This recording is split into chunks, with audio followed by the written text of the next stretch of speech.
What's up, everybody? Welcome to another episode of Scales 13. In today's video, I finally get to present to you guys Panther's new 5-foot-long PVC enclosure.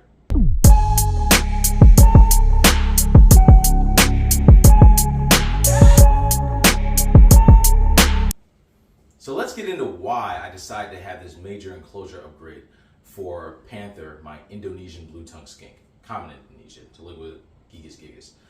So if you look at the previous standard for a single individual blue tongue skinks enclosure, the original standard was a 40 breeder, right?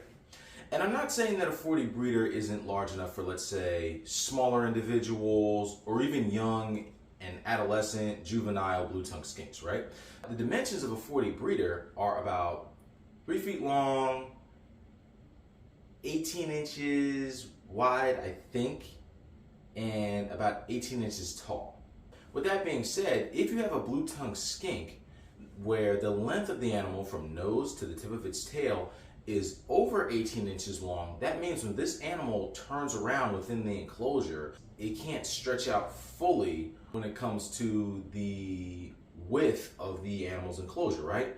Which, even if you look back at the older standards for reptile keeping or animal keeping in general, that would mean that the enclosure is simply too small, right? So with that being said, whenever I'm looking at an individual blue tongue skink that is over 18 inches long from the tip of its nose to the tip of its tail, I believe that animals that are of that size should be in an enclosure that is at least 2 feet wide, which is why I decided to go with an enclosure that is 2 feet wide. Now let's talk about the length of the enclosure, right? Why did I go with a 5-foot-long enclosure instead of a 4-foot-long enclosure, right? Well, there's nothing wrong with a 4-foot-long enclosure. Honestly, a 4x2x2 would have been plenty of room for Panther. However, since I wanted to add a little bit of extra space to the animal's enclosure, and because I wanted to give the animal more of a thermal gradient, meaning that the cool end and the warm end of the enclosure are further apart, especially since it has a ceiling top to the enclosure, which means it's going to be warm in the enclosure in general because more heat is going to be trapped within the enclosure. I decided to add another foot of length, so that way, if my blue tongue skink wants to cool down, and let's just say it's warm within the building and it's also warm within the enclosure and it's really heating up, the animal has an easier time escaping the heat and going to a cool end where it can properly thermoregulate its body. Well, let's talk about the material that the enclosure is built out of, right? This is a PVC enclosure, right? Why do I use PVC? Well, I like PVC because it's lightweight. Most of these enclosures can be ordered with a full ceiling top, which means your heat and humidity isn't going to rise and escape the enclosure.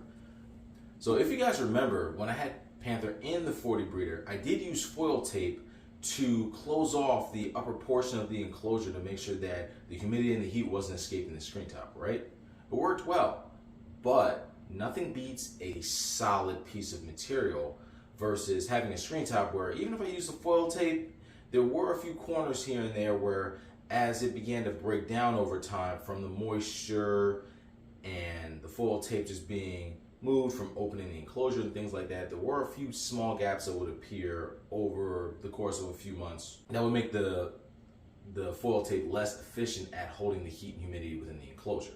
Now, how is the height of the enclosure a benefit? The height of the enclosure is a benefit because since the enclosure is 2 feet high and since the doors of the enclosure aren't at the very bottom of where the enclosure is, where it has a raised edge in the front, and since these doors aren't sliding glass doors, since these doors are on a hinge, I don't have to worry about any of the substrate getting trapped in the tracks of a sliding glass door, right? On top of that, I can provide deeper layers of substrate for my blue tongue skink. So when blue tongue skinks shed, right, they commonly burrow into the substrate, or I guess in the wild they would burrow into the ground. So all that friction of the animal moving below the surface actually helps pull the dead skin off of the animal. So with having deeper layers of substrate, it gives it more substrate for the animal to dig into, along with the higher levels of humidity with the ceiling top on the enclosure will allow for healthier sheds and a shorter time span for the animal to shed the skin on its body. It provides all those little microclimates for my blue tongue skink where the animal can decide where it wants to hang out within the enclosure in order to feel comfortable. So it's good to give an animal a ton of options like that, because what you're doing is you're giving the animal a chance to not only escape discomfort, but really feel content within its dwelling. Now, of course, outside of the enclosure in general, what have I done to make this enclosure comfortable for Panther? Well, what I've done, if you look, I've added a few fake ferns because, of course, blue tongue skinks are pretty heavy-bodied animals, and live plants they'll pretty much just tear up and they'll also try to eat. So I go with fake ferns for this enclosure. But if you look, I added some cork flats. I've also added some leaf litter to the enclosure just to give this space that look of a forest floor to make the animal feel it's comfortable and actually in nature, right? And if you look at this cork round that I have over here, the new cork round I added to Panther's enclosure is big enough for him to fit his entire body in, and I actually packed that cork round with sphagnum moss. Now, of course, the enclosure itself does a really good job of holding humidity, and of course, the cypress mulch does a great job of holding humidity below the surface. However, since I added the sphagnum moss to the enclosure, it gives him a nice soft place to lay down, and it adds another humid spot for the animal to curl up in and feel secure when the animal's shedding. So if the animal doesn't want to go below the surface and dig into the cypress mulch, the animal can also just hang out in this little hide here and relax.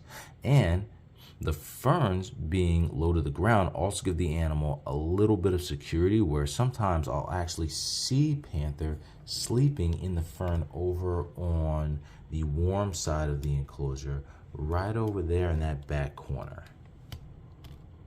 And since you guys haven't seen me for a while, and since I'm finally back on YouTube, you guys get to see Panther's first feeding within his new enclosure. So I hope you guys have a great day. Please enjoy Panther devouring his next meal. Peace.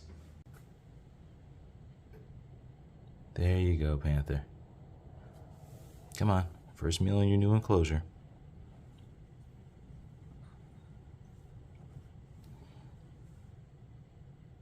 And close this door.